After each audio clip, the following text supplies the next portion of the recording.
Welcome back. નાણામંત્રી નીતિનભાઈ પટેલે આજે વિધાનસભામાં બજેટ રજૂ કર્યું, વચગાળાનું આ બજેટ, અને આ બજેટ રજૂ કરતાની સાથે જ હવે ચર્ચાઓ થઈ રહી છે કે આ બજેટ લોકોની આશા અપેક્ષાઓ પર ખરું ઉતર્યું છે કે કેમ। લોકસભા ચૂંટણીને લઈને લેખાનું દાન, મૂડીરોકાણ ક્ષેત્રે સરકારે આગવી ઓળખ ઊભી કરી હોવાની વાત, તો ખેડૂતો માટે સિંચાઈ યોજના ગુણવત્તાસભર બનાવી હોવાની વાત પણ કરી છે। સાથે ટેકાના ભાવે ખેડૂતોના પાકોની ખરીદી સરકારે કરી હોવાની પણ આજે આ બજેટમાં વાત કરવામાં આવી। તો ધોલેરા અને અમદાવાદ સાથે જોડવા 6 લેન હાઈવેની કામગીરી પ્રગતિમાં હોવાની વાત કરી છે। આપને જણાવી દઈએ, કાયદા નિયમોમાં અસરકારક કામગીરી કરી આગળ વધ્યા હોવાની વાત કરી છે। તો સાથે જ ખેડૂતો માટે મહત્વપૂર્ણ જાહેરાત પણ કરવામાં આવી છે। રાજ્ય સરકાર સહાય માટે 500 કરોડનું રિવોલ્વિંગ ફંડ ઊભું કરશે। અછત માટે 6.64 કિલોગ્રામ ઘાસનું વિતરણ કરશે। ખારા પાણીમાંથી સ્વચ્છ પાણી બનાવવા માટેની કામગીરી શરૂ કરવામાં આવશે। ધોલેરામાં 5000 મેગાવોટ સોલાર પ્લાન્ટ તૈયાર કરવામાં આવશે। સરકાર ભ્રષ્ટાચાર દૂર કરવાનો પ્રયાસ કરી રહી છે અને એ જ દિશામાં આગળ પણ પ્રયાસ કરતી રહેશે। તો સાથે ધોલેરામાં સ્માર્ટ ઇન્ડસ્ટ્રીયલ સિટી પણ બનશે। ખેતીની જમીન એને કરવાની કામગીરી ઓનલાઈન કરી દેવામાં આવશે। ગાંધીનગર અને સોલા સિવિલને સુપર સ્પેશિયાલિટી તરીકે અપગ્રેડ કરવામાં આવશે। આ તમામ મહત્વપૂર્ણ જાહેરાતો આજે કરવામાં આવી છે।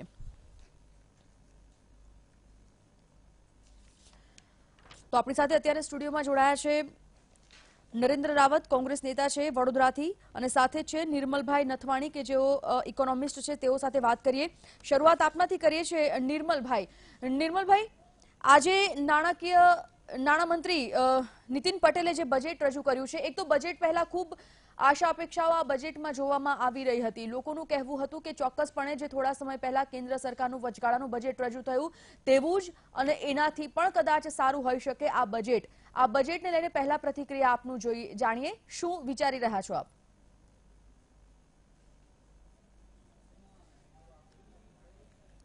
નિર્મલભાઈનો સંપર્ક કપાઈ ગયો છે।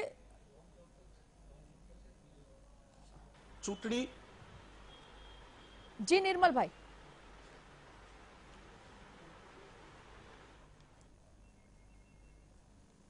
પરંપરા કેન્દ્રીય સ્તરે હતી, એ ચૂંટણીને અનુસંધાને હતી કે ચાલુ વર્ષે કેન્દ્રીય સ્તરે ચૂંટણીઓનું વર્ષ હોવાથી ત્યાં લેખાનુદાનની રજૂઆત થઈ। પણ ગુજરાતમાં જે રીતે લેખાનુદાનની રજૂઆત કરવામાં આવી એ આશ્ચર્ય પહોંચાડે એવી બાબત છે, કેમ કે ગુજરાતમાં પોતાની રાજ્યની કોઈ ચૂંટણી નથી અને એમ છતાં પણ વોટ ઓન અકાઉન્ટની ગુજરાતમાં રજૂઆત થઈ, એણે થોડું આશ્ચર્ય પહોંચાડ્યું। સરકાર એક બચાવની મુદ્રામાં છે। નવા કરવેરા ઝીકવાની કવાયત જે હાથ ધરાવી જોઈએ, નીતિન પટેલે શરૂઆતમાં જ બચાવ કર્યો કે જીએસટી લાગુ પડ્યા બાદ હવે સરકાર પાસે કરવેરા ઝીકવાની બહુ મર્યાદિત સત્તા રહી છે, કેમ કે જીએસટી કાઉન્સિલે આ અંગેનો નિર્ણય કરવાનો હોય છે। પણ પ્રારંભે જ નીતિન પટેલે ગુજરાત માટે ઘણી સારી અને આશાવાદ ઉપજાવે એવી બાબતોની રજૂઆત કરી। એમણે પહેલા તો સરસ વાત એ કરી કે ગુજરાતનો આર્થિક વૃદ્ધિ દર 9.9% જેવો રહેવા પામ્યો છે। બીજું એણે એમ કીધું ગુજરાતની જીડીપી વૃદ્ધિ દર 14%નો રહેવા પામ્યો છે, જે સમગ્ર દેશમાં મોખરાના સ્થાને છે। સમગ્ર દેશની જીડીપીમાં ગુજરાત 7.8% જેટલું આકર્ષક યોગદાન આપે છે। 29 જેટલા રાજ્યોમાં જો આપણે ભાગાકાર કરીએ તો 7.8%નું યોગદાન એ ખરેખર ઉલ્લેખનીય કહી શકાય। રાષ્ટ્રની કુલ નિકાસની 22% જેટલી નિકાસ ગુજરાતના સહયોગથી થાય છે અને રાષ્ટ્રમાં નિકાસ બાબતે યોગદાન આપતું ગુજરાત પ્રથમ નંબરનું રાજ્ય છે। આવી ગુજરાતના સંદર્ભમાં એક આશાવાદ જગાવતી અને ગૌરવ જગાવતી વાત નીતિન પટેલે બજેટની રજૂઆતના પ્રારંભે જ કરી। સ્પષ્ટ વાત છે કે જ્યારે લોકસભાની ચૂંટણીઓ આવી રહી છે અને અત્યારે ભારતીય જનતા પક્ષ પૂરેપૂરી 26 બેઠકો પર પોતાનો કબજો ગુજરાત રાજ્યમાં ધરાવે છે, ત્યારે એ કબજો જળવાઈ રહે એવો પ્રયત્ન શાસક પક્ષ ચૂંટણીના વર્ષમાં કરે।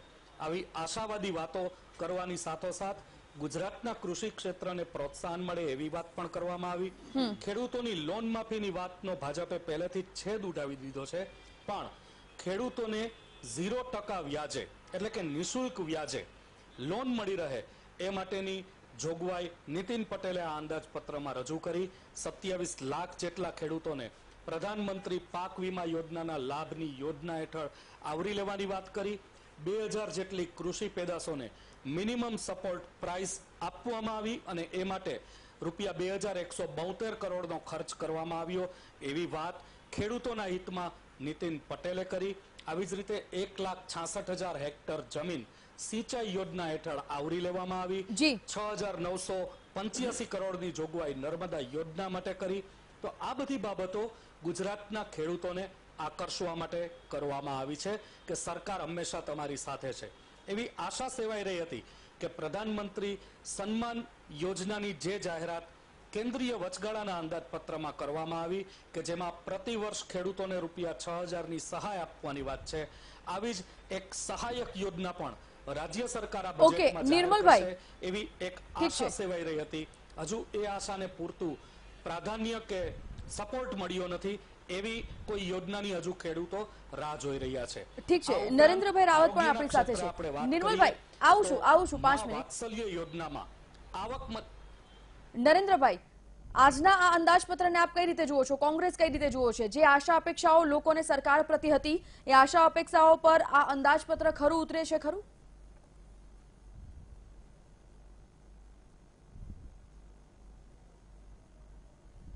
આ તો લેખાનુદાન એટલે કે 4 મહિનાના બજેટની વાત એટલે કે વોટ ઓન એકાઉન્ટ હતું, પરંતુ સરકારે ઘણી બધી બાબતોમાં લોકોને ખુશ કરવાનો પ્રયત્ન કર્યો છે, પરંતુ નિરાશાજનક છે. કારણ કે જે પ્રકારે આ રાજ્યની જે મુશ્કેલી છે કે છેલ્લા 5 વર્ષની અંદર જે નોટબંધી, જીએસટી, મોંઘવારી, પેટ્રોલ ડીઝલ અને એના મારના કારણે સમગ્ર રાજ્યની તમામ ક્ષેત્રે તમામ સમાજના લોકો એટલે ખેડૂતથી માંગીની વાત કરીએ, ગૃહિણીથી વાત કરીએ કે યુવાનની વાત કરીએ, આ તમામ મુશ્કેલીમાંથી પસાર થઈ રહ્યા છે.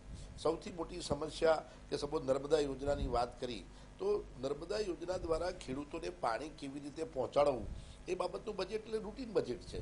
એટલે એમાં જે એમણે ફાળવણી કરી છે એ 6-7 હજાર કરોડની જે રૂટીન છે.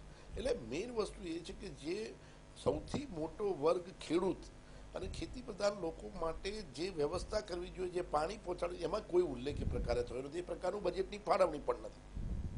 કારણ કે છેલ્લા 25 વર્ષથી ભારતીય જનતા પાર્ટીનું ગુજરાતમાં શાસન છે અને નર્મદા યોજના માટેની જે કેનાલો છે એ કેનાલો પૂર્ણ કરી શકી નથી. 30-40 હજાર કિલોમીટરની ખેતરોમાં માઇનોર સબમાઇનોર કેનાલો છે એ પૂર્ણ કરી શકી નથી. એટલે કે મુખ્ય વાત એ છે કે તમે બીજી વાત બહુ હાસ્યાસ્પદ લાગે છે કે હંમેશા 24 કલાક વીજળી આપવાની વાત કરનાર ભારતીય જનતા પાર્ટી છેલ્લા 25 વર્ષમાં માંડ 10 કલાકની વાત પર આજે આવી છે. એટલે મેઇન વસ્તુ એ છે કે આ બજેટની અંદર સરકારને પૂર્ણ બજેટ આપવાની જગ્યાએ એમને પૂર્ણ બજેટ આપી શકાય, કારણ કે બીજી તો કંઈ જાહેરાત કરી શકે એમ નથી. કારણ કે કેન્દ્ર સરકાર દ્વારા દરેક ખેડૂતોને દર મહિને 6,000 રૂપિયા કે આપવાની જે વાત કરી છે એ બાબતને એ કન્ટિન્યુ કરી છે. એટલે મુખ્ય બાબત એ છે કે સરકારે યુવાનોને રોજગારી ક્યાં મળી શકે, લોકોનું જીવન ધોરણ કેવી રીતે ઊંચું આવી શકે. બીજી જે મોંઘવારી શિક્ષણમાં છે કે બીજા અન્ય આરોગ્યની બાબતમાં છે, તેમાં મા કાર્ડની વાત કરી તો આ બાબત પર વધુ ફોકસ કરવામાં છે કે 3 લાખની 5 લાખ કરી દીધી. મેઇન વસ્તુ નાની બાબતોમાં તમે પેન્શન યોજનામાં વૃદ્ધોને કંઈ 250 રૂપિયા વધાર્યા. બીજી બાબત એટલે આવી નાની બાબતોમાં લોકોને ખુશ કરવાનો પ્રયાસ કર્યો છે. ચૂંટણીલક્ષી વાતો કરી છે, ગોળ વાતો કરી, આંકડા પણ જે વિકાસલક્ષી કે જે આપણા અર્થતંત્રને લોકોની પોતાની રોજગારી કે જીવનમાં એમને પોતાને ફાયદો થાય, લોકોનું જીવન ધોરણ ઊંચું થાય એવી પ્રકારની કોઈ જાહેરાતો મને જોવા નથી મળી. સૌથી મોટી બેરોજગારીની સમસ્યા એમણે જે વાત કરી, વિદ્યા સહાયકોની વાતો કરે છે, તો વિદ્યા સહાયકોની બાબતમાં તો આપ સમજી શકો છો કે એમાં તો શોષણ છે. 15-20 હજાર કે 25 હજારમાં માણસનું જીવન ધોરણમાં લાઈફ ટાઈમ એની કોઈ રિસ્પોન્સિબિલિટી હોતી નથી. કોન્ટ્રાક્ટ પર ચાલતા લોકોને ક્યાં સુધી જીવન ધોરણ ઊંચું આવશે? નરેન્દ્રભાઈ, અનઓર્ગેનાઇઝ લેબરની અંદર કે નાની ઇન્ડસ્ટ્રીઝની અંદર વધારવાની કોઈ વાત દેખાતી નથી. એ લોકોને શું રાહત મળશે એ દેખાતી નથી.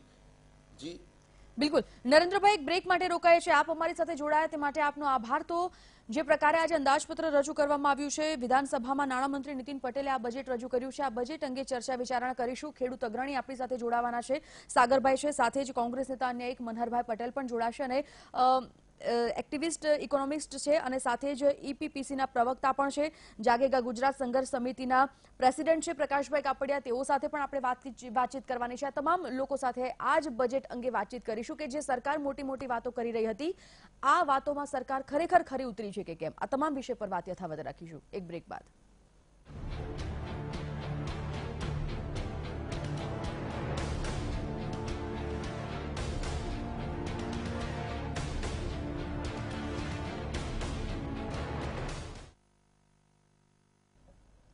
Welcome back. આજે આપણે વાતચીત કરી રહ્યા છીએ બજેટની. નાણામંત્રી નીતિન પટેલે વિધાનસભામાં જે બજેટ રજૂ કર્યું છે તે જ અંગે ગેસ્ટ પેનલ આપણી સાથે જોડાઈ ગયા છે. પ્રકાશભાઈ કપડિયા છે, તેમની સાથે વાત કરીશું. સાગરભાઈ રબારી જોડાઈ ગયા છે, ખેડૂત આગેવાન છે, તેમની સાથે પણ વાત કરીશું. અને કોંગ્રેસમાંથી નેતા છે મનહરભાઈ, અને સાથે રાજકોટથી નિર્મલભાઈ નથવાણી પણ રાજકીય વિશ્લેષક અને ઇકોનોમિસ્ટ જોડાયેલા છે, તેમની સાથે પણ ચર્ચા કરીશું. સાગરભાઈ, શરૂઆત આપનાથી. સાગરભાઈ, હંમેશા ખેડૂત લક્ષી જે મુદ્દો હોય છે, ખેડૂત લક્ષી જે પ્રશ્ન હોય છે તે સેન્ટરમાં રહેતો હોય છે. એવું કહેવામાં આવે છે કે કોઈ પણ બજેટ હોય, પરંતુ બજેટનું સેન્ટર ફોકસ હંમેશા ખેડૂતોનું હોય છે. આ બજેટમાં આપને એવું કંઈ લાગ્યું કે ખેડૂતો માટે કોઈ મહત્વપૂર્ણ જાહેરાત થઈ ખરી? જ્યારે બજેટ રજૂ થાય, રાજ્યનું હોય કે કેન્દ્રનું, એની ચર્ચામાં ખેડૂત કરીને એને કેન્દ્રમાં રાખવામાં આવે, પણ જ્યારે ફાળવણી કરવાની વાત આવે ત્યારે હંમેશા ખેડૂત હાંસિયામાં ધકેલાઈ જાય છે. આજે ધારો કે આજના બજેટની આપણે વાત કરીએ તો 500 કરોડ રૂપિયા ખેડૂતોને 0% વ્યાજ સબસિડીની જાહેરાત કરી. હવે આનો લાભ તો એમણે ગઈ વિધાનસભાની ચૂંટણીમાં લઈ લીધો હતો. જાહેરાત બહુ પહેલા કરી હતી, ખેડૂતોને લાભ મળ્યો નહીં, ફાળવણી હવે કરી છે. એટલે એકવાર ઓલરેડી ખેડૂતોને છેતરી ચૂક્યા હતા, એનું પ્રાયશ્ચિત કહી શકાય બહુ તો આને. એવી જ રીતે ધોલેરા 2011થી ચર્ચામાં છે. ક્યારેક ત્યાં બંદરની ચર્ચા થાય છે, ક્યારેક SIRની થાય છે, ક્યારેક સ્માર્ટ સિટીની ફાળવણી થાય છે. હવે આ મેગાવોટ આવ્યા, 5000 મેગાવોટનો સોલર પાર્ક. એક પણ યોજના ક્યાંય સાકાર થતી નથી, ખાલી કાગળ પર ચર્ચા થાય છે. 96 તાલુકાના 16,27,000 ખેડૂતોને આપવાની વાત કરી સબસિડી, પશુઓને 2 રૂપિયા કિલો ઘાસ આપવાની વાત કરી. એમણે જાહેરાત એટલે વિધાનસભામાં રજૂઆત એવી રીતે કરી કે જાણે તમામ પશુપાલકોને તમામ પશુઓ માટે ઘાસચારો સરકાર આપે છે. હકીકતે એવું નથી. વધુમાં વધુ માત્ર 5 પશુઓનો ઘાસચારો અપાય છે. એને કારણે જ વધુ પશુવાળા માલધારીઓએ કચ્છમાંથી હિજરત કરી છે. એ જે 5 પશુઓ માટે ઘાસચારો અપાય છે એ પણ તદ્દન હલકી ગુણવત્તાનો પશુઓ ખાતા નથી. એટલે જે એમણે ઓલરેડી ચાલુ કરી દીધું હતું એને બજેટમાં નવેસરથી પાછી જાહેરાત કરી. એકની એક યોજનાની વારે ઘડીએ જાહેરાત કરવી, વારે ઘડીએ ઉદ્ઘાટન કરવું અને એનો યશ ખાટવો એ એમની એક પદ્ધતિ થઈ ચૂકી છે. હવે ઓર્ગેનિક યુનિવર્સિટી હાલોલમાં સ્થાપવાની ખેડૂતો માટે વાત કરી. આનંદીબેનના વખતમાં ઓર્ગેનિક યુનિવર્સિટીની વાત થઈ ગઈ હતી. કેટલી વાર નવી ઓર્ગેનિક યુનિવર્સિટીઓ એ સ્થાપવાના છે. એવી જ રીતે જળ સંચયમાં 60% ખર્ચ સરકાર ઉઠાવશે. પહેલા 90% ખર્ચ સરકાર ઉઠાવતી હતી, તમે 30% ઘટાડી દીધા. અને ગયે વર્ષે જળ ક્રાંતિ કરી નાખી હતી, તો આ વર્ષે પાછું શું તમારે કરવાનું બાકી રહી ગયું? આમાં જે સૌથી વધારે મોટામાં મોટું ખેડૂતોને ભૂલાવામાં નાખ્યા હોય તો આખા બજેટમાં કલ્પસર યોજનાની ક્યાંય વાત નથી કે એને માટે ફાળવણી થયાનું મારા સાંભળવામાં આવ્યું નથી. જે કલ્પસરના એમણે વર્ષો સુધી સૌરાષ્ટ્રના ખેડૂતોને સપના બતાવ્યા એને સિફતપૂર્વક આ બજેટમાં એમણે ગાયબ કરી દીધું છે. એ બહુ મોટી દુઃખની વાત છે. બીજું, એમણે નર્મદા યોજના માટે ફાળવણી કરી, તો એ રૂટીન કામ છે. આટલા વર્ષો સુધી તમે હજી માઇનોર અને સબ માઇનોર નથી કરી શક્યા અને દર વર્ષે બજેટમાં કંઈક રકમ ફાળવ્યા કરો, તો આ 2050 સુધી પ્રોજેક્ટ ચલાવવાનો છે. એવું હોય તો સરકારે કહી દેવું જોઈએ કે 2050માં પૂરો કરીશું. સિંચાઈ સગવડ 1,96,000 હેક્ટરને સિંચાઈનો લાભ આપવાની વાત કરી. નર્મદાનો 17,92,000માં હજી તમે 6,40,000 હેક્ટરે જ પહોંચ્યા છો. આ 1,96,000 આ આખી આંકડાની માયાજાળ છે. ગુજરાતનો સિંચાઈ વિસ્તાર કહેવાય છે 42 લાખ હેક્ટર, એમાં 17,92,000 નર્મદાનો ગણેલો, એટલે 12 લાખ તો વધારાના 12.5 લાખ ગણ્યા છે. એ માઇનસ કરો તો 30 લાખ. એ 30 લાખમાં પણ આંકડા કેટલા સાચા એ તો ભગવાન જાણે અને ગુજરાત સરકાર જાણે. વાસ્તવિકતા ક્યાંય આ બજેટનો ક્યાંય પણ અમલ થતો હોય એવું દેખાતું નથી. ખેડૂતોને સૌથી વધારે નિરાશાજનક આ બજેટ અત્યાર સુધીમાં મળ્યું છે. બિલકુલ. એટલે પ્રકાશભાઈ, આપના તરફ આવીએ છીએ. પ્રકાશભાઈ, જે મુદ્દાઓ જે વર્ગની વાત કરવામાં આવી રહી હતી, પછી એ શિક્ષણ હોય, રોજગારી હોય, ખેડૂત લક્ષી હોય, મહિલા હોય કે આરોગ્ય હોય, કયા વર્ગને કયું વધારે પ્રાધાન્ય આપવામાં આવશે તેને લઈને ઘણી બધી આશા અપેક્ષાઓ લોકોને હતી. આપને શું લાગે છે આજના આ બજેટ બાદ કયા વર્ગને વધારે ફોકસ કરવામાં આવ્યું છે? આ બજેટમાં જે છે આંકડાકીય માયાજાળ છે. સામાન્ય માણસ અને ગરીબ માણસને બજેટમાંથી કોઈ લાભ થતો હોય મધ્યમ વર્ગને એવું સ્પષ્ટપણે કંઈ દેખાતું નથી. માત્ર વાતો છે, વાયદાઓનું બજાર છે, શેર બજારની જેમ વાયદાઓ ચાલે છે એવી રીતે સરકાર ચાલે છે. અને ગયા બજેટમાં પણ જે જાહેરાતો થઈ, આજે પાયાનું શિક્ષણ મોંઘું થઈ રહ્યું છે, એના માટે સરકારે છાત્રાલયની વાત કરી, આ કરી, પણ પહેલા જે બજેટ આટલું બધું આવે છે એ લાભાર્થી સુધી પહોંચતો જ નથી. અને ભ્રષ્ટાચારની વાત કરી સરકારે, મને બતાવો ભ્રષ્ટાચાર ક્યાં ઓછું થયું છે? ડે બાય ડે વધતું જ ગયું છે. અને આમાં સરકારે જે ભ્રષ્ટાચાર માટે ફંડ ઊભું કરવું જોઈએ એને રોકવા માટે એવી કોઈ જાહેરાત નથી. માત્ર વાર્તા છે કે ભ્રષ્ટાચારને રોકવામાં આવશે, પણ એ મૂળ પાયાની જે શિક્ષણ છે, આરોગ્યની વાત છે, તો એમાં એક સરકારે આવકારદાયક કર્યું છે કે 3 લાખ આવકવાળાને જે કાર્ડ આપતા હતા એ 4 લાખ આવક સુધી કર્યું છે. અને બીજું જે વિધવા પેન્શન, વિધવા યોજના છે, જે વધારો કરવામાં આવ્યો છે એમાં એવું છે કે 21 વર્ષનું બાળક હોય, એમને પુત્ર હોય, એ પછી એને લાભ નતો મળતો, હવેથી મળશે. એટલે આ સરકાર સવારનો ભૂલ્યો, સાંજે ઘેર પાછો આવ્યો તો ભૂલ્યો ના કહેવાય. આટલા વર્ષો સુધી શાસન કર્યું ત્યારે એમને આ ખ્યાલ ના આવ્યો, અને અત્યારે આવ્યો તો આપણે એને આવકારીએ છીએ કે અત્યારે આવ્યો તો જે વિધવા મહિલાઓ છે એમના માટે સારું આવકારદાયક આ પગલું કહેવાય. એમાં સરકારનું સારું પણ દેખાય છે. પરંતુ જે શિક્ષણ 250 રૂપિયામાં ના થાય એ વાત, મોંઘવારી જે ઇન્ડેક્સ વધ્યું છે મોંઘવારીનું, એ મોંઘવારીના ઇન્ડેક્સ પ્રકારે સરકારે કોઈ જાહેરાતો નથી કરી. અને એ ઇન્ડેક્સ પ્રમાણે જે છે આંકડાઓ આપને જાહેરાત કરવી જોઈએ. એ સરકારની ખામીયુક્ત બજેટ છે.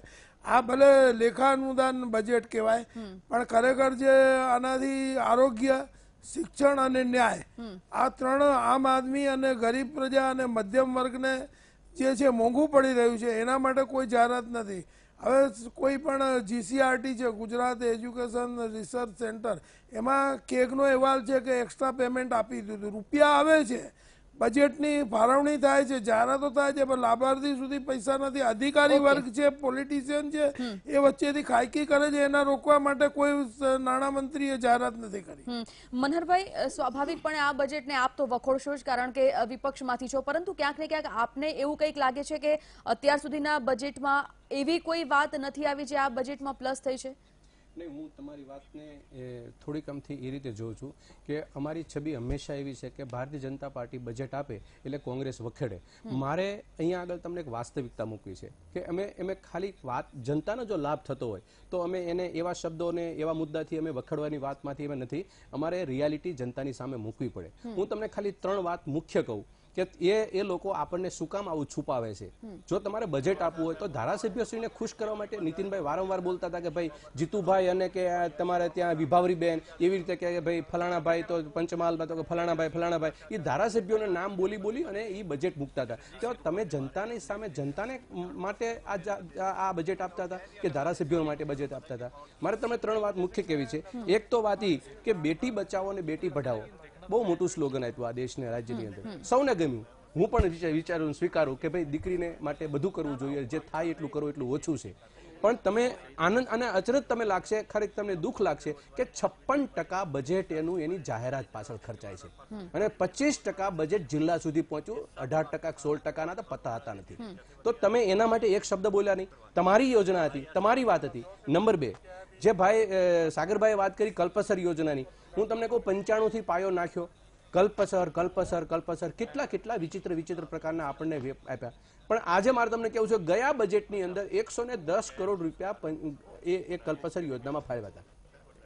હવને ખ્યાલ છે કે 110 કરોડ રૂપિયા કન્ટીજન્સી, જીપના ભાડાના ખર્ચા, ઓફિસના ખર્ચા અને સ્ટેશનરી ખર્ચામાં જાય છે. 1995 થી અને આજે 23 વર્ષ થયા સાહેબ, કલ્પસર તમારે એની ડેટ નથી આપતા. મારા ધારાસભ્યશ્રીએ પૂછો સવાલ, તો એને 3 સવાલ પૂછ્યા હતા કે કલ્પસર યોજના ક્યારે પૂરી કરવાના છો, તો એને ડેટ નથી આપી. કલ્પસર યોજનામાં કેટલો ખર્ચો છે કે 3300 સમથિંગ કરોડનો ખર્ચો કર્યો. અને બીજું, આ યોજના હવે તમે કઈ રીતે તમે એને આગળ વધારો છો, તો એને એમ કીધું કે 19 પ્રકારના હજી સર્વે બાકી છે. સાહેબ, આપણે કોઈ પંચવર્ષીય યોજના તો પણ 50 વર્ષીય યોજના, ગોલ્ડન જ્યુબિલી યોજવાની છે તમારી કલ્પસર યોજનાની, અને આવી રીતે તમે એને સ્પષ્ટ ડેટ વાત નહીં કરી શકો. ત્રીજી વાત તમને હું કહું, આદિવાસી લોકો માટે અને પીછડાયેલા લોકો માટે આખા બજેટનું તમને હું પૂછું કે તમે ક્યાંય શબ્દ આવ્યો?